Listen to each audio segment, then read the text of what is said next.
Bonjour mes amis, on va parler aujourd'hui des pervers narcissiques et de l'argent et on va voir en quoi c'est un double standard. Double standard, ça signifie fais ce que je dis, pas ce que je fais.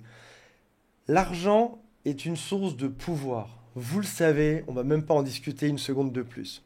Et un pervers narcissique a une relation qui est très hypocrite avec l'argent. Il va te dire des choses, il va l'utiliser pour lui et te permettre assez peu de l'utiliser. Pour rappel, un pervers narcissique, c'est une personne qui va beaucoup te critiquer, beaucoup te rabaisser, beaucoup te prendre et peut te donner. Et tiens, ça nous rappelle notre sujet du jour. Il va beaucoup prendre l'argent, beaucoup te faire payer, mais peut payer lui-même. Au final, c'est toujours toi qui vas devoir faire des efforts là-dedans. Et si jamais tu refuses, on va passer dans ce qui s'appelle de la rage narcissique. Les yeux noirs, de la bave, des cris, des grands gestes dans tous les sens. On en parle dans un instant et je pense que malheureusement, si tu as vraiment vécu proche d'un pervers narcissique, ça va te rappeler beaucoup de moments de vie. On va essayer d'en rigoler un petit peu malgré tout et on va aussi essayer d'avoir un petit peu de fond dans cette vidéo. Avant de démarrer, si vous le souhaitez, abonnez-vous à la chaîne. Il y a aussi un quiz qui s'appelle « Est-ce que cette personne est perverse, narcissique ou pas ?» Et si vous le souhaitez, contactez-moi. Il y a un lien qui est juste en dessous pour prendre rendez-vous. C'est moi qui réponds réellement au téléphone. C'est juste en dessous. Alors, on a vu que double standard signifiait « fais ce que je dis, pas ce que je fais ». Ils vont te donner des règles. Voici comment on dépense l'argent dans le couple. Ils vont t'imposer ces règles.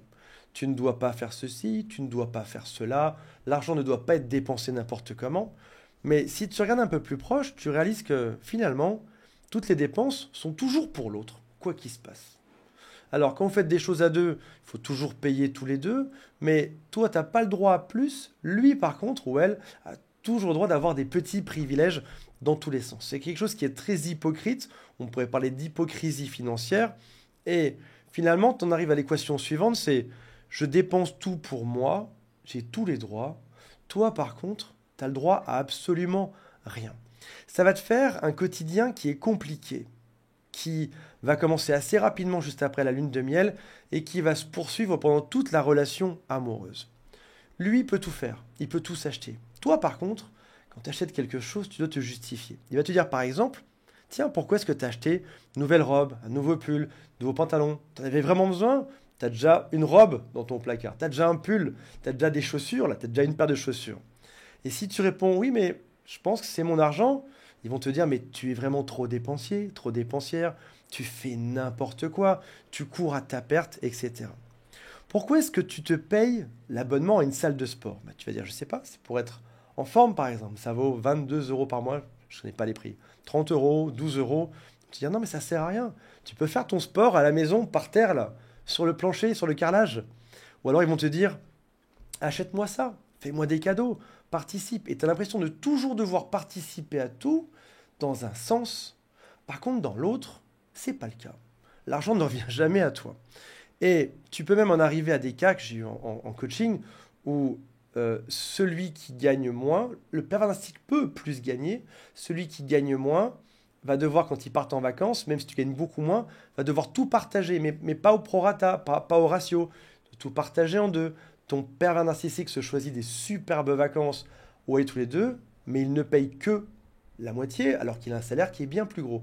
Dans l'autre sens, ça existe aussi. C'est toi qui gagnes beaucoup plus que l'autre. Et dans ce cas-là, c'est pas on divise en deux quoi, c'est toi tu payes tout. Tu vas payer 100% de ce voyage parce que l'autre a un petit salaire.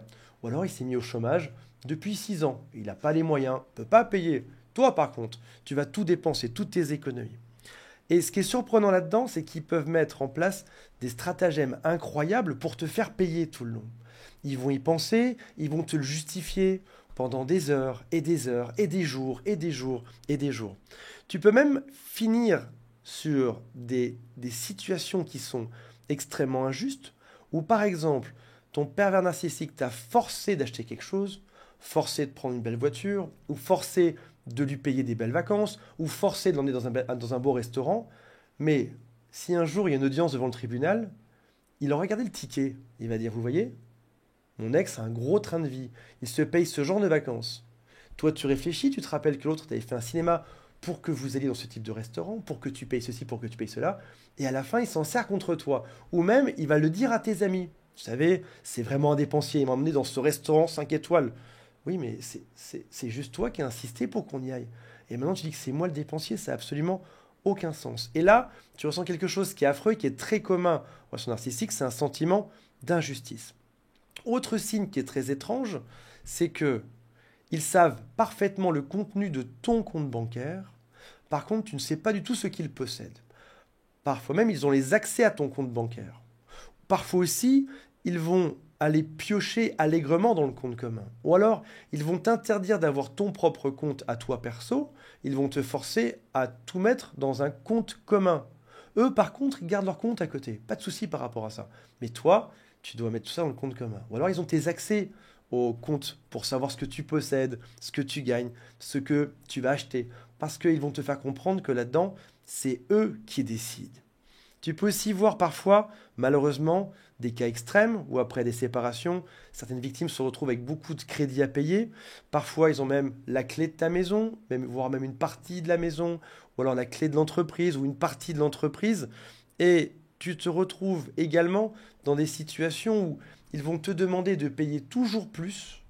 Par exemple, t'offres quelque chose une année, t'offres un iPhone. Chaque année, il faudra leur offrir le meilleur iPhone. Quoi que tu aies acheté, il faudra toujours racheter la même chose. Et ils te demandent de payer toujours plus, sachant qu'ils vont te faire des problèmes là où tu travailles. Par exemple, tu as une grosse réunion un matin, et admettons que c'est toi qui ramènes l'argent à la maison. Ils vont tout faire pour te faire dépenser à fond, mais le matin où tu as cette grosse réunion qui est importante pour éventuellement avoir une promotion, ils vont te faire un scandale pour que tu arrives fatigué et que tu ne l'aies pas, cette promotion. Donc à la fois, ils vont profiter de la branche sur laquelle ils sont, et à la fois, ils vont la scier, en te disant, tu vois, faut que tu gagnes plus, faut que tu travailles plus, faut que tu aies plus d'argent, mais je vais t'empêcher d'y arriver.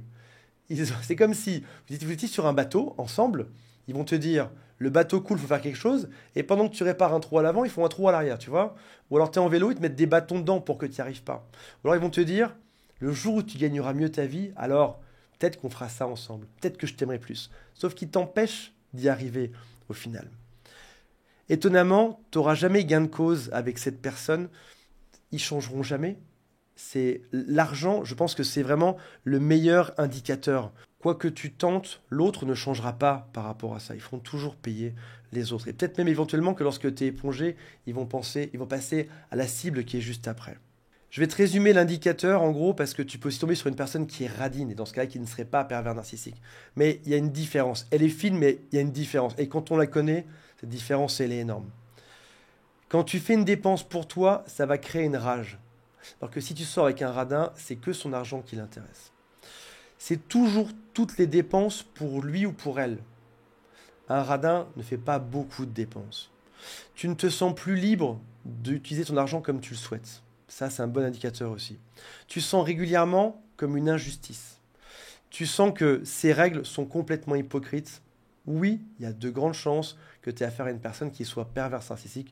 Encore une fois, je te le répète, c'est un des meilleurs indicateurs sur le fait qu'une personne soit toxique. Voilà mes amis, j'espère que ça vous a aidé. J'ai hâte de lire vos commentaires. Une petite question, une petite requête pour vous. Certains sont passés par des cas très difficiles financièrement. Ils ont tout perdu, maison, les économies d'une vie, tout, société, etc. Si ça vous dit, si vous mettez votre histoire en commentaire, je pense que ça pourrait rassurer d'autres personnes en se disant, je ne dois pas m'en vouloir, je ne dois pas me détruire, parce que finalement, ce qui m'est arrivé, c'est arrivé aussi à d'autres personnes. Je compte sur votre bienveillance et votre gentillesse, et on se retrouve très prochainement. Salut à tous, bye.